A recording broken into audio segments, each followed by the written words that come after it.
first off, we will hand it off to Vicki Machado, one of the Food Justice Fellows down in Florida, to introduce the call. Thanks very much. Thanks, Andrew.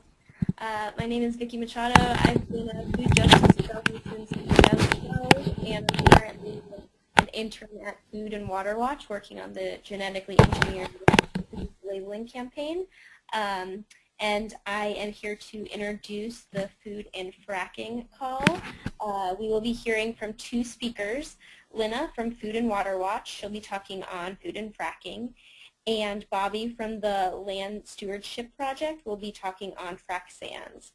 But before we begin, we will be, we'll have a poll, and there are two questions, I believe, and it is fracking an issue in your area, and how much do you know about frac sands? So if you have a chance, you can submit your answers.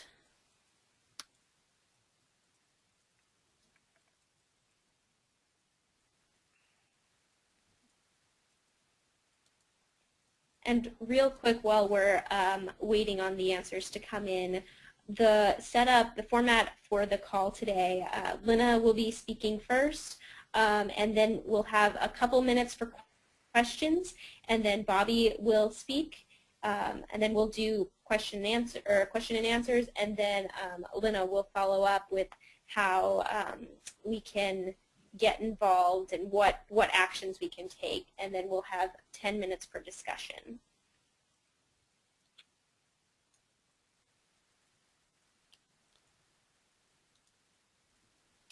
And the results are in.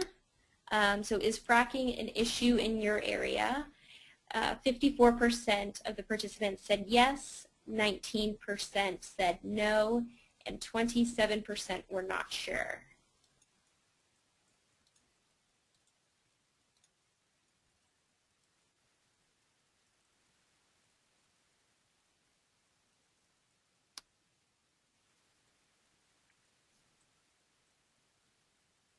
Now we'll just give it a minute for the second question.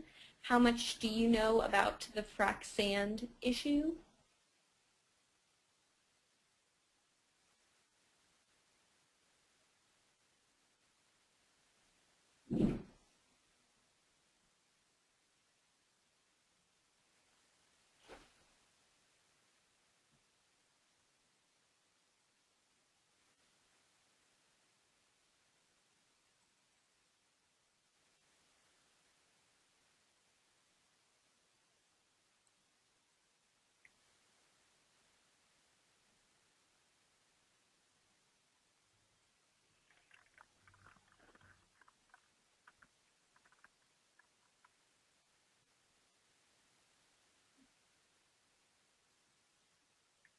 And the results are 16% said a lot, 65% said a little, and 19% said nothing.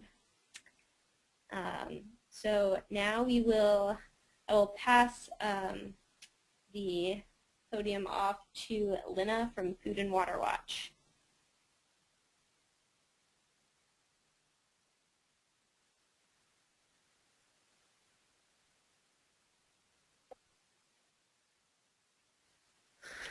Okay. Good afternoon, everybody.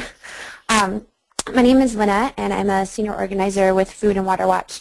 I'm currently working out of our Detroit office and was previously working in the Florida office with Vicki. Just a little bit of information about Food and Water Watch. We're a relatively young organization. We're about 8 years old, and we work to make sure that all people have access to safe, affordable, and sustainably produced water. And so a lot of the fights that we engage in are opposing corporate control of our food and water systems. So I wanted to start off just by talking a little bit about what fracking is. So there's a couple. So fracking has been going on, let me take a step back, has been going on for about 50 or 60 years. And up until about 2007, those were vertical wells, usually not much more than 2,000 feet deep, probably 500 to 2,000 feet deep, and they used about 50,000 gallons of water per well. And so the actual fracking process is once the well is drilled, they use this chemical cocktail of water, sand, and then as many as 750, but somewhere between 600 and 750 different chemicals, including known carcinogens and endocrine disruptors, to break open the rock and release the oil and gas. Since about 2007, though, we've started to do what is called high volume slick water horizontal fracking, and this is completely different than what we've been doing previously. Allows us to go as deep as like 14,000 feet, and then they turn their drill bit and go out as far as 2 miles. So here's a picture that shows what is exactly happening in this process. So again, they drill the well vertically first, and then they turn it. And you can see in the bottom right-hand side where it has these fissures, what happens is they start, once they pump the fracking fluid in, they start kind of coming back up the well, and they make these fissures, and that's how they release the oil and gas. These wells typically use between 5.5 and 8 million gallons of water every time they frack the well. And sometimes that may need to happen every 5 years, every 10 years. It really just depends on the well and the rock formation that you're drilling into. This is a little bit of an older map, but that shows where some of the active shale plays are in the 48 states. One of the big ones that it doesn't have is the Bakken shale, which is North Dakota. And why we're fighting fracking. So fracking threatens the air we breathe. It threatens the water we drink, the communities we love, and the climate we all depend on. So when it comes to the air, there's lots of release of toxic chemicals, especially from the trucks that are bringing materials to and from the well site. So there's a lot of diesel pollution. Also a lot of benzene. That's probably the thing that you'll hear about most commonly, and it's been linked to nosebleeds, asthma, headaches, things of that nature. I think most people are probably concerned about fracking because of the threat that it poses to water, and they're numerous. And so, I mean, first of all, there's the potential contamination of drinking water from those chemicals leaking into people's wells, so that's a very real threat. One that I think is often overlooked is that all the water that is actually used to drill the wells, so if it's millions of gallons of water that are used to go into that well, first of all, a lot of that water actually stays in the ground, so sometimes it's between 40 and 70% of it never comes back up. But the water that does come up is now so contaminated with radioactive elements, salt, sand, the chemicals that were used in the fracking process, that it can't, at least at this point, it can't be clean. So it's taken out of our water cycle forever. And depending on which state you live in, depends on how that wastewater is treated. In many cases now, it is being put into injection wells. And I'll talk more about the threats to communities later, but again, a lot of this is happening in rural agricultural areas where agriculture and tourism are the top industries, and so it's a direct threat with that, but it also, you'll see as I talk more, it follows this boom and bust cycle, so it really leaves a lot of these towns where it comes into quite devastated. And then as far as climate, because you'll hear a lot of people say that natural gas is great because it burns so much cleaner than coal, and that is true, but from cradle to grave, it's actually a larger contributor to climate change for the long run, and especially over the next 20 years because of the amount of methane that it produces. And so I just wanted to show you a couple pictures. This is what an active pad looks like. This was taken in Kansas, so you can see all the heavy equipment and trucks, trucks that are there. There was a study out of New York that indicated that to frack one well, it was about 3,900 trucks would be coming and leaving the site, bringing chemicals, water, materials.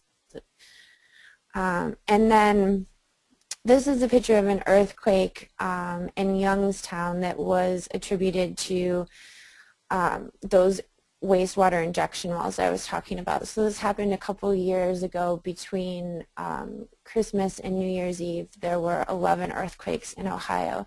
And so they actually asked that, or now have a rule that they cannot use injection wells for wastewater in this area. So I'm going to stop there and pass it to the next person. Thanks, Lynna. We will now hear from Bobby from the Land Stewardship Project. Thank you. So I've got a PowerPoint I think that should be coming up. This is my first PowerPoint and my first webinar, so bear with me if I make any mistakes. A little bit about the Land Stewardship Project. LSP was founded in 1982 in Minnesota with a mission to foster an ethic of stewardship of farmland, to promote sustainable agriculture, and to develop sustainable rural communities. We're a grassroots membership. We have about 3,200 households who are members, about a third farmer, third rural, then a third people living in cities, Rochester, St. Cloud, Twin Cities. The bulk of our membership is in Minnesota, but not all of it. We have a fair amount of membership in Wisconsin and spread around the rest of the country. But the way we operate is our members, particularly our farmer members, drive what we work on. I work for our policy and organizing program, and the policy and organizing program works to shape state, federal, and local policies down to even the township level that promote sustainable rural communities and stop or ban harmful activity. We also have a Farm Beginnings program that helps young farmers get started, or people who've been farming and want to try something different, and a community-based foods. And that's all on our website for anyone that's interested, landstewardshipproject.org. So our involvement in the frac sand issue is primarily in the driftless area of Minnesota. The driftless area is parts of Wisconsin, Iowa, and Minnesota that the last round of glaciers didn't pass over. So it's characterized by deep river valleys, lots of hardwoods, steep bluffs, and karst geology, which is fractured limestone, which allows surface pollution into the groundwater, sometimes within hours, as opposed to months or years and other kinds of formations. So this picture here is a picture of a bluff top in Wisconsin, right across the river in Minnesota, that we took a tour of. And it was at one point the tallest bluff in the valley. So you drive into the valley, very narrow valleys, a coulee, and you look up and you see three big bluffs. And what was once the highest one was about a third of the way down. So essentially frac sand mining is just strip mining. They'll blast the top off the bluff and then dig the sand out. Or if it's farmland, they'll strip the topsoil off. And this frac sand, the sand in the driftless area is particularly hard and particularly round, and it is the premier product for using as what the industry calls a proppant, that small piece of something, in this case the sand, that opens that small fissure to let the gas and oil escape. This picture here is a frac sand mine in Wisconsin, and Wisconsin has been hit a lot harder than Minnesota. It was targeted first. They've got a little more frac sand, and they've got a governor who is very open to exploiting the land and turning much of it over to outside investors. So you could see just how large this is, how it's just dropped down into a rural area. You could see how many trucks would need to come off and off that site every day to constantly haul frac sand out. You could see the holding ponds for the runoff. The next slide shows a problem with the storage of the sand, the mining and the blasting of the sand. This silica sand, freshly fractured silica sand, is very harmful. It causes silicosis, causes other kinds of health problems. Live near frac sand facilities. Many of them experience problems within months. Difficulty breathing, watery eyes, dry eyes, depending on the situation. There is no federal or state regulation in Minnesota or Wisconsin for how much silica dust that neighbors can be exposed to, what's safe. We've set a limit in Minnesota of what's safe. The health department is, but there's no enforceable guideline yet. That's something we're working on. The next slide just shows a pile of frac sand in the Winona in southeast Minnesota. And so they'll truck it into urban areas often to get it on the river or get it on the rail. So it's not just the mining, it's the transportation, it's the storage, and then the sand has to be washed. It has to be perfectly clean, so they wash it with a lot of water and chemicals, either on-site or somewhere nearby. So both water usage and water pollution with the washing is a huge problem. So our involvement, Land Stewardship Project involvement, just came about through this type of thinking is what drives a lot of our members, what Aldo Leopold laid out in the Sand County Almanac. And that's particularly interesting here because Sand County is the driftless area of Wisconsin where he wrote that, and that is the sand that companies are now blasting up the tops of bluffs in the driftless area in Wisconsin and shooting down the rail or down the river to frack with. So a thing is right when it tends to preserve the integrity, stability, and beauty of the biotic community. It is otherwise. I'll talk a little bit more about this later, but our members, particularly our farmer members, really demanded that we get engaged in this. Folks at the grassroots level, without any assistance from us, were doing a lot of good, solid, hard work, getting moratoriums passed in their community, but it became clear this was going to be an ongoing tough fight, and they really demanded we get engaged, and we've been fully engaged for about a year and a half, maybe 2 years now. So I didn't want to contrast Aldo Leopold, a famous Wisconsinite, with this new Wisconsinite, or newly famous Wisconsinite, the Governor Walker, who said at a meeting of, this was a meeting of railway cars or railway in Wisconsin. They're really beefing up their rail system to transport more frac sand. And I would like to thank God, he says, and the glaciers for leaving behind the right kind of sand for frac. So in Wisconsin, he's really advocated for an exploitation model where you take as much sand as you can, as quickly as you can, with no plan of repairing the landscape, driven largely by outside investors. Wisconsin, over 100 facilities were established in, about 3 years, and they've really suffered. Though people in Wisconsin are fighting back, and they are seeing some tremendous victories. The next slide here just covers a little bit of why this industry is just completely incompatible with a sustainable rural community. First is obvious, it's strip mining. You're going to take off the topsoil, you're going to clear cut the forest.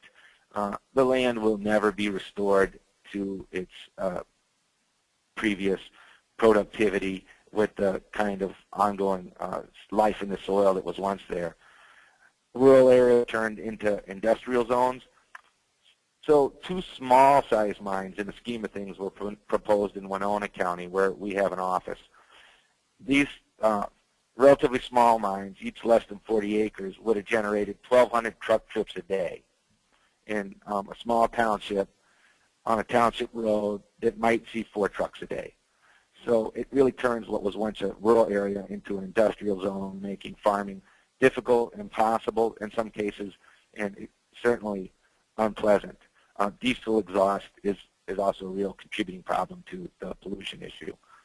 The silica dust issue is a real concern. There are no studies yet for long-term low-level exposure. OSHA has lots of studies for workers. We have rules about that. But long-term low-level exposure, we know that's a concern, and there's been no studies yet to document exactly what we know that there likely will be many. Another issue is frac sand mining driving up the price of land. Farmland now is at record highs, and the ability of landowners to sell off a corner or lease some land for frac sand mining to drive up the price of land even further will put it way beyond the reach of any beginning farmer. Water pollution is high on the list too.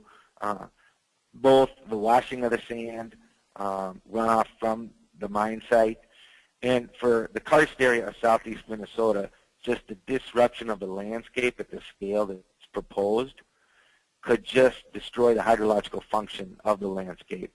One of the primary uses of silica sand before frac sand mining, which still a strong use, is for water filtration facilities. Frac sand is a great filter, and we're just taking that off the land, and we're creating many more points where surface enter directly into the groundwater.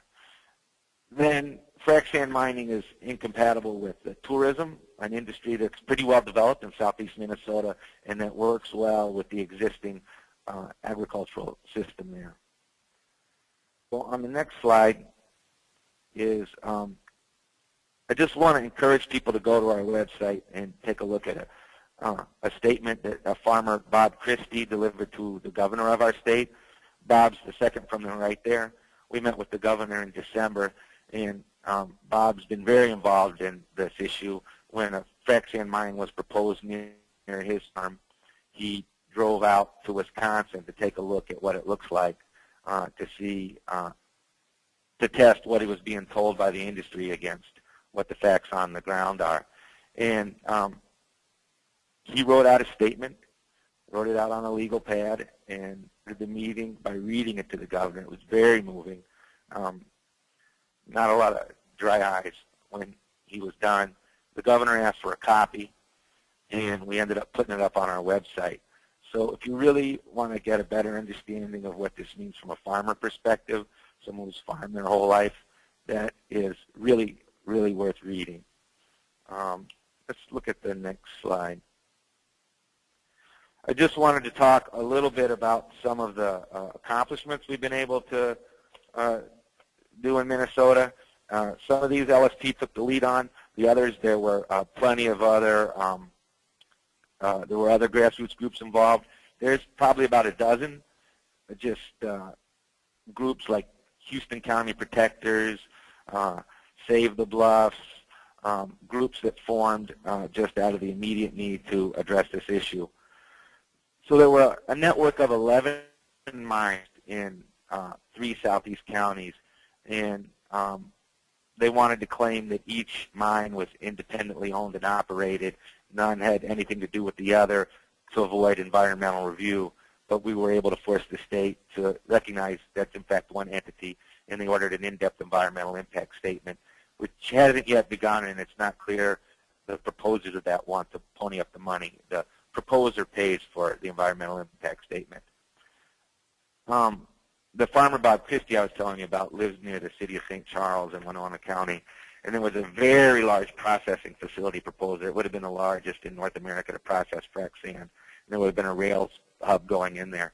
So the local community was able to stop that, and we've so far been able to keep any real meaningful processing out of the area, which is critical. Once a processing is developed, it just has to be fed. and drives up demand considerably. All 5 counties in southeast Minnesota that were targeted for frac sand by the industry passed moratoriums at one point. Some of them are still, some of them have lapsed. Some of them have adopted ordinances of various strength. But Houston County, the county that's in the furthest southeast tip of Minnesota, not only has a moratorium still going on, but has indicated they would like to pass a ban and has asked the state for help in drafting a ban. Let's look at the next slide real quick. I'll tick through some of this. Our governor has been outspoken in the last year and a half or so. That's taken some work, a lot of conscientious effort to get in front of him and to push him. And he's now said he wants a ban in southeast Minnesota and strong standards for the rest of the state. There is frac sand mining in the Minnesota lake. We have really strong local control in Minnesota. Townships and counties can both pass ordinances including bans, and many townships have. That's been an issue that keeping township rights strong and local control strong is something we've worked on for decades. And the last thing I wanted to mention is there was a direct action in Winona County where the Winona County Catholic Workers, the Midwest Catholic Workers, briefly blockaded some frac sand sites and shut them down. And the community support for that was tremendous. It's a lot of our members who don't do direct action and others didn't have any problem with it. There's a real grassroots coming together around this that we're all going to fight it with our own skills and our own approaches, and there's a real collective acceptance of that. The last slide is the roles people wanted LSP to play and that we did play was really bringing everybody together, our members and others, to push for state legislation. And we wanted a ban or a moratorium while there was an in-depth environmental study done. We did get that. What we got is a permit that you have to get if you're within a mile of a trout stream, which does put a lot of southeast Minnesota effectively off the map. And they passed legislation directing agencies to create air and water quality rules, which are in the process now. There's an advisory committee that was just appointed of 15 people. 7 of them are LSP members, and another one is a person from an environmental organization, another environmental organization. So we've got strong presence on that committee. And I just wanted to close by saying a little bit about this January we had a Citizens Frac Summit where we talk about the issue, reflect on all the victories accomplished in Iowa, Wisconsin, Minnesota, come together not at the Capitol, not when we had something else to do, but just to talk and plan, and recognize how much has been accomplished. I think some folks feel a little down in the mouth sometimes because we set the bar high, we want a ban, and we fall short of that, we feel discouraged sometimes, but a lot has been accomplished. That full list of victories that includes Wisconsin and Iowa is up on our website. But at the Frac Sand Summit, we launched a petition drive calling on Governor Dayton to enact a moratorium in southeast Minnesota. That's on the next slide. He has to do that in Minnesota through a law called the Critical Areas Act. And so we're asking him to use that authority and asking him to make sure tough standards are created for the rest of the state. And that petition is online. If there's any Minnesotans here, any folks that know Minnesotans, we're needing help reaching our goal of 5,000 signatures by Earth Day. Thanks. Thank you. So I just realized we didn't have questions after Lena, so I'd like to open up the floor for questions for both Lena and Bobby real quick before we proceed with the fracking and food from Lena.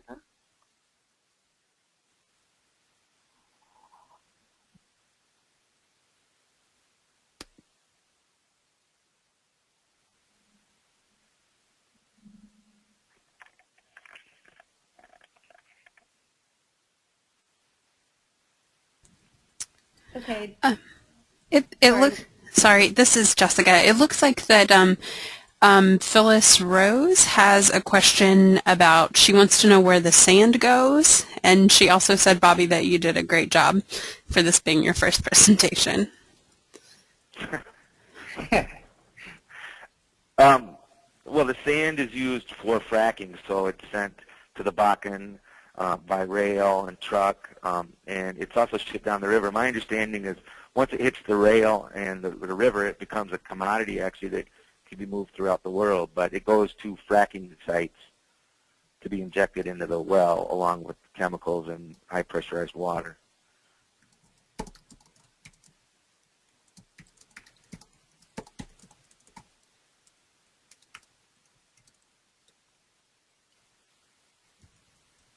Janet Hansen also wanted to point out, she says that ethical norms from the 1990 PCUSA policy restoring creation were sustainability, sufficiency, participation, and she was just pointing out that fracking and frac sands don't meet those norms. So from the Presbyterian perspective, that this sort of work is definitely in line with restoring creation. Matt Killender wants to know where they're getting the sand from.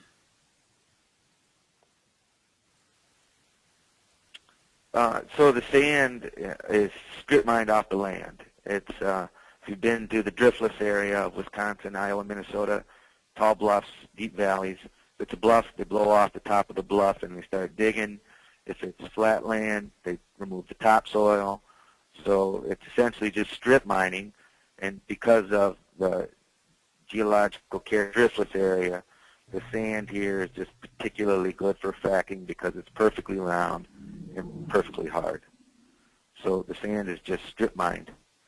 Wisconsin, Iowa, Minnesota. It goes down in Illinois too, I understand.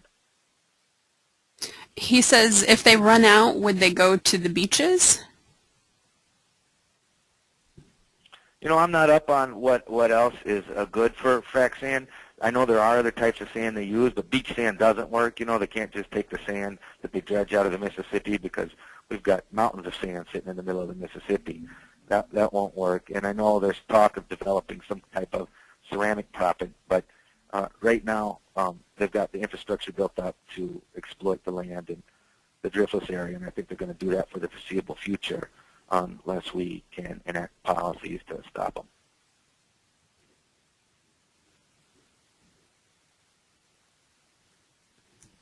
He says, awesome, thanks. Yeah. The industry calls this a proppant, just in case you're reading about fracking and you come across that word. It props open the fissure. Robert Hymack would like to know if the sand is washed on site and what happens to the water that washes the sand. Well, my understanding is they like to wash the sand on site just to save cost. They want to move it as few times as possible, though sometimes it's shipped to a processing facility, and there's a very large processing facility in Chippewa Falls, Wisconsin. I'm not completely up on how they deal with their water. I know the washing process requires chemicals, and I don't know, since we don't have a large facility in Minnesota, I'm not up to the minute on how they're doing it in Wisconsin.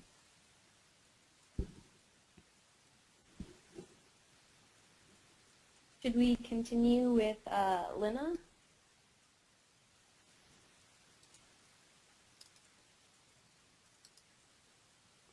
Sounds good.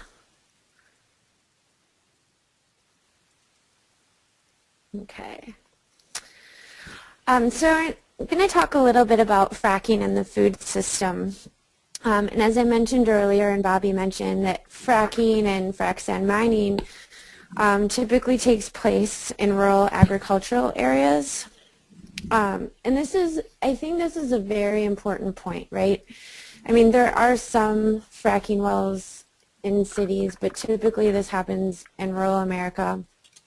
And in a time where it's becoming increasingly difficult to farm. So between 2007 and 2011, we lost over 27,000 small and mediums in the United States. It's becoming, like I said, increasingly difficult for small and medium-sized farmers to make a living from farming. Most small and medium-sized farmers have off-farm jobs to supplement their income. And as a result, farmers who are in areas where there are shale gas plays and they are approached by these oil and gas companies and offered leases to frack on their land, a lot of them see it as a saving grace. It's another way to supplement their farm income. And I think at least initially many of them were very unaware of the risks involved. So some of the impacts on agriculture, probably the most significant one that people have heard about are livestock die-offs. So cases where, like for example, in Louisiana, there were 16 cows that died after drinking water that was contaminated used in fracking. In Pennsylvania a few years ago, 28 cattle were quarantined after encountering fracking fluid that was leaking from a wastewater holding pond. So sometimes instead of injecting that wastewater into the ground, they actually create these ponds on site where they hold the water. And so the cows got access to that because of a leak. And were quarantined, and of the 11 calves that were born from those cows the following spring, only 3 survived, and that's a very low survival rate. So, you know, an overview of the research that's out there, and again, there's more and more research now than there was before, but this is, you know, something still that is relatively new, so we're figuring out as we go. But an overall look at livestock exposure showed that currently cows are the ones that are affected, and it's from drinking from contaminated wells or springs. The other thing I think that's important to note with livestock is that there's no common procedure or protocol for isolating livestock once they have been exposed. And keeping them out of the food chain. So the animals may be quarantined for a time, and they may not be slaughtered for human consumption, but the dead animals could still be sent to a rendering plant and then used for livestock or pet feed. It's also, you know, fracking also poses a source of competition when it comes to access to fresh water. So, for example, in Michigan, where I live, you know, modern fracking requires high amounts of fresh water. So, like I mentioned before, between 5 and 8 million gallons. In Michigan, we're actually seeing our wells use as much as 20 to 30 million gallons of water per well, because our shale is so much denser and it requires more to break it open. This puts the oil and gas industry in direct competition with agriculture for water use. And I think it's important to keep in mind, again, that this water that the fracking industry is using or the oil and gas industry is using is taken out of our water cycle forever. The water that's used by agriculture is, you know, recycled back through the water cycle. Also, you know, I think when you're sourcing your food from areas where there is a lot of fracking, there's the potential for a decrease in consumer confidence because people are just skeptical about eating food that was grown in places where there is, you know, all these chemicals being used. And along that same strain, organic farmers, you know, they could potentially lose their organic status if chemicals were to be found on the land where they're growing their food. There are people that are coming together on this issue. There's a really interesting coalition in New York that is made up of, and the name of the coalition escapes me right now, I'm sorry, but it's restaurant owners and brewers and market owners that are coming together against fracking in New York because, you know, they feel that it would be a direct threat to their industries. And then this last slide again, is impacts on the rural communities themselves, and this is research that we did at Food and Water Watch this past year. And so the research in the rural communities shows that in areas where fracking has come in, and so they are comparing heavily fracked counties in rural Pennsylvania as well as unfracked rural communities, and that they found that heavy truck crashes rose. There is an increase in social disorder arrest, and that there was an increase in sexually transmitted infections. And you know, this it follows it's very typical of a boom and bust cycle, like Bobby had mentioned. Rural communities really become industrialized zones for a short amount of time while they're drilling the wells, and then when they move on to, you know, the next state or the next county, it leaves these communities in ruin. And so the temporary, you know, the gains that are made from you know, increased money being spent at restaurants or hotels are only temporary, where the damage is long lasting.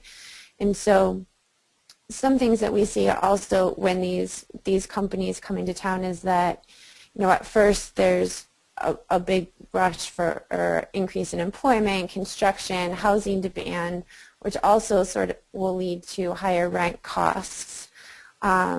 Are really significant at first, but they do diminish quickly.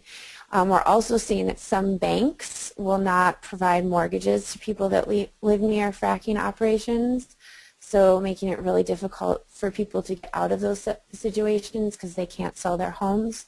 And some insurance companies will not provide home loans for people that live within a close proximity to fracking sites.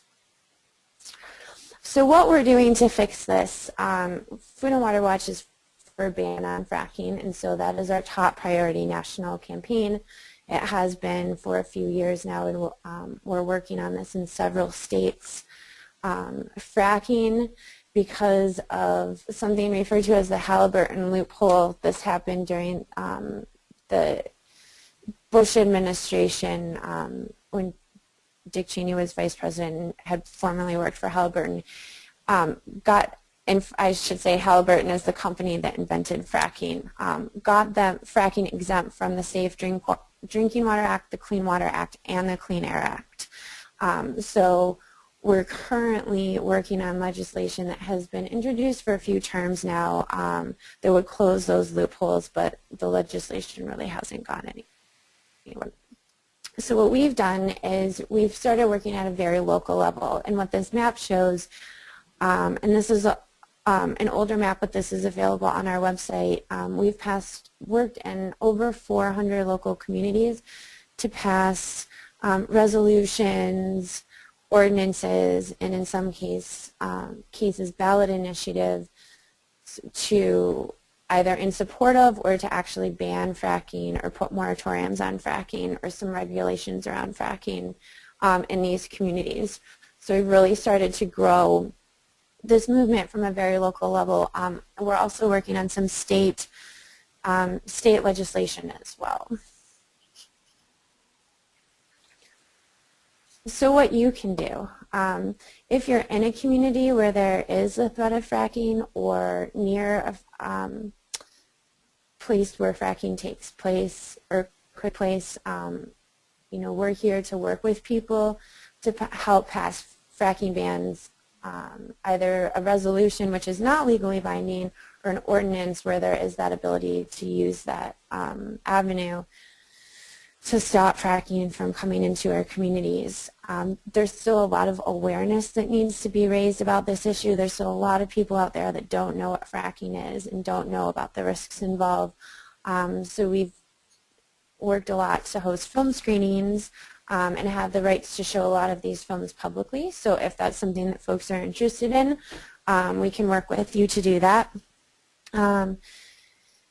Volunteering to collect fracking petitions. So we have postcards that we use when we meet with local lawmakers or state level lawmakers that say that these people support a ban, and so we're always working to collect more of those to show that we have power behind this, that the will of the people is, that this is a really bad idea. And then there's also joining our team of volunteers. So we're not only in Michigan, where we have offices all throughout the Midwest, the Northeast, the Pacific West.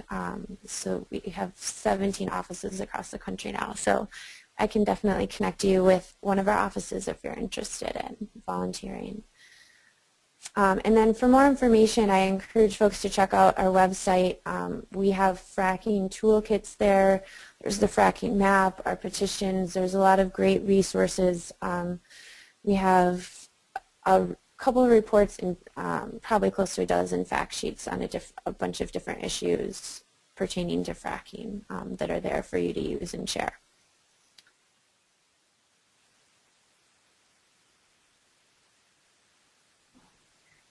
So I just wanted to thank you both again for your presentations. They were super informative. And I guess we can open it up to for discussion and more questions.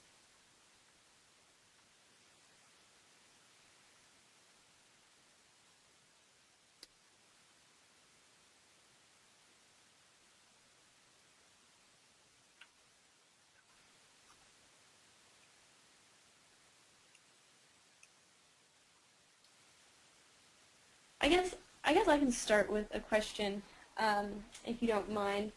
I was just wondering, and this is for both of you, who has been your greatest ally in each of these struggles, and who's been the greatest opponent? Yeah.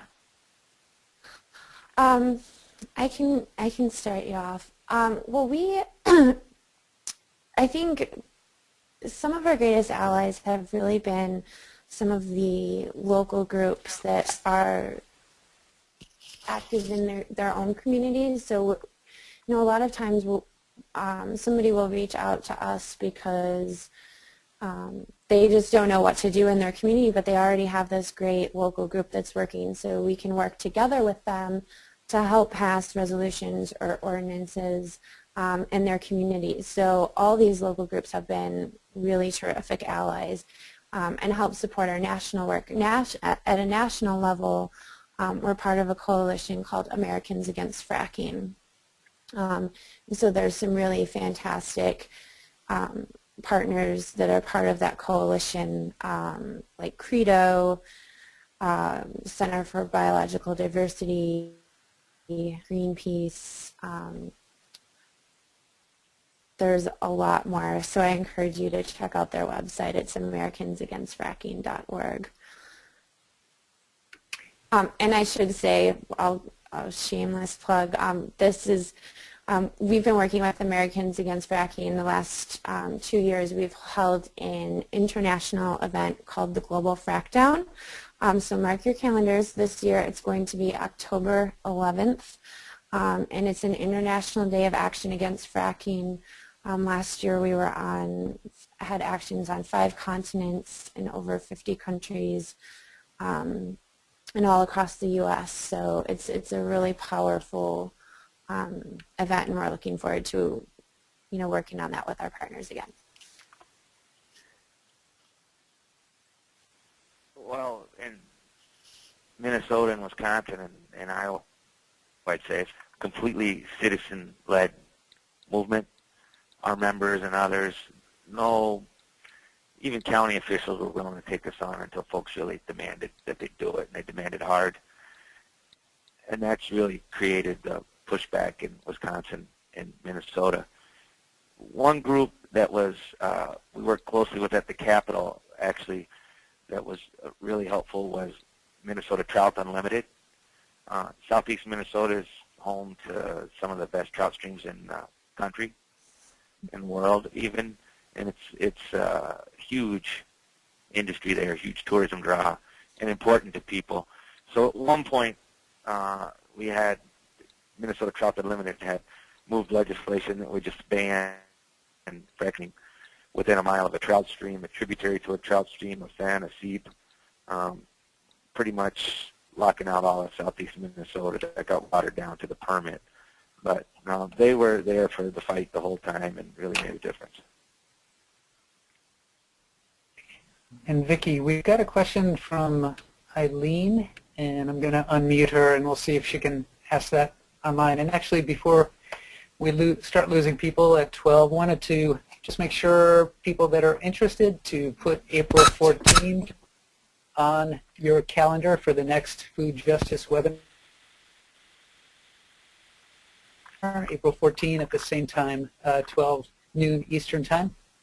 And it's also my birthday, but so yeah, put that on your calendar. And if you have any suggestions for topics for that, please write that into your question box as well. So go ahead, Eileen. We'll see if we can hear you.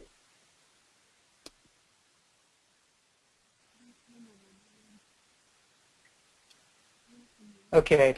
Looks like we can't get her audio. So her question was whether there is a list of companies that are practicing fracking.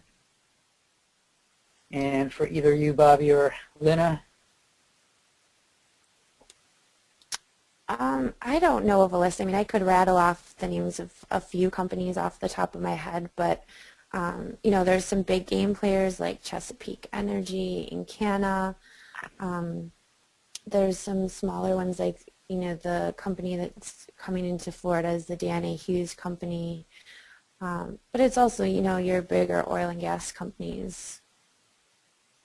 But I don't know of any place where there's like a comprehensive list. I haven't seen a list. One name in Wisconsin that's a big player is EOG. It used to be called Enron Oil and Gas, and they changed their name to EOG.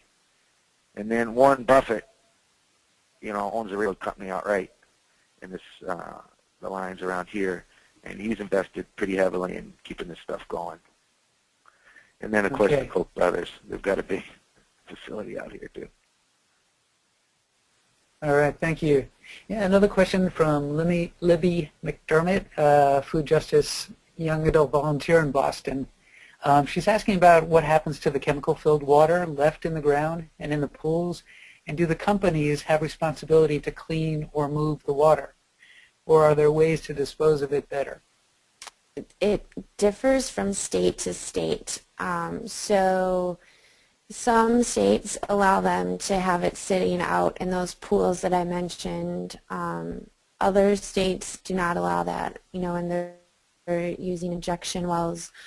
As of right now, there is not, I mean, they say that they're developing technology that would allow them to recycle the water, but we haven't really seen this be put into use yet. And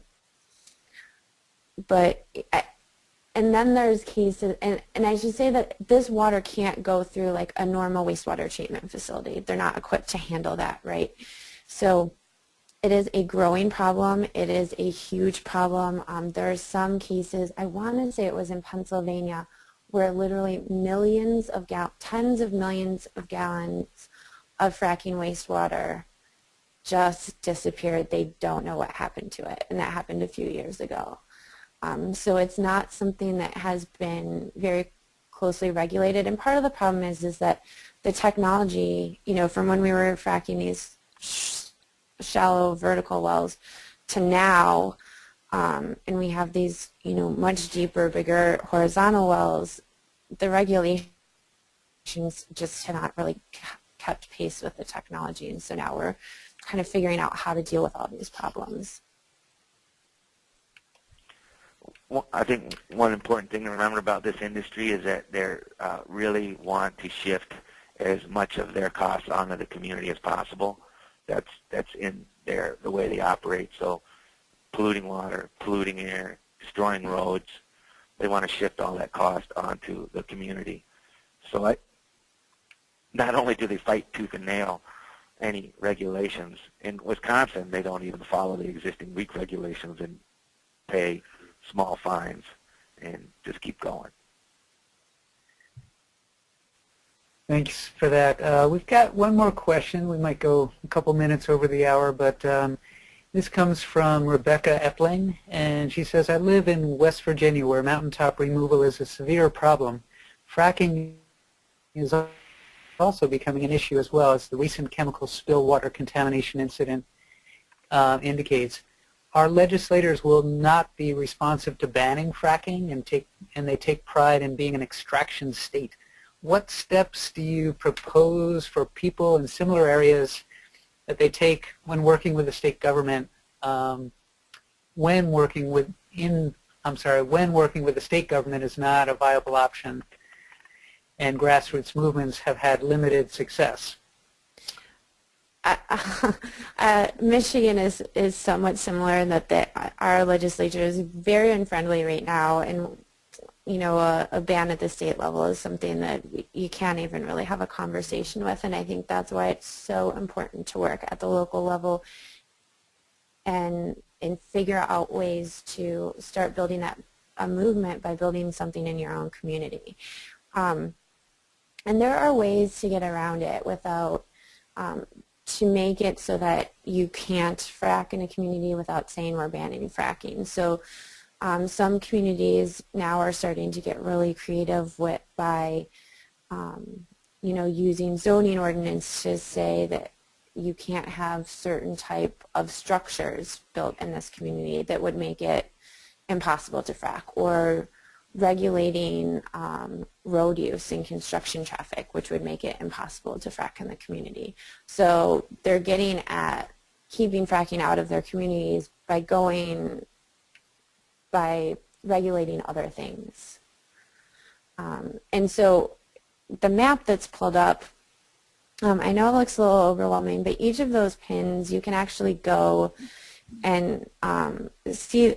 By clicking on the pin, you can read the piece of legislation that was passed in that community,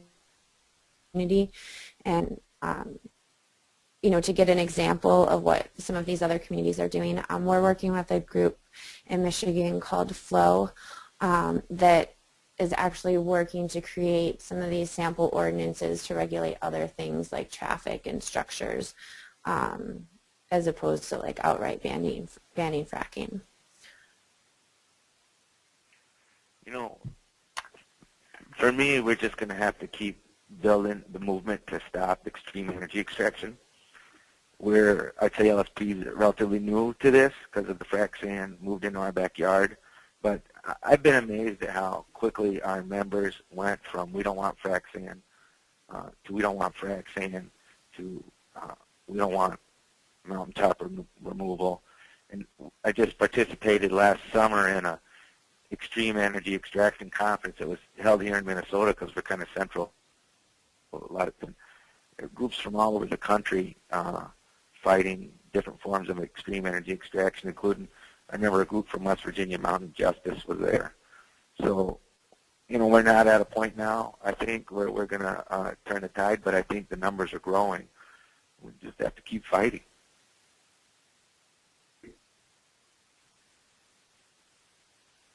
I think that's probably as much time as we have, Vicki. If you want to wrap up, that's a good place to end. Sounds good. I just wanted to thank both Lina and Bobby again for joining us for this webinar.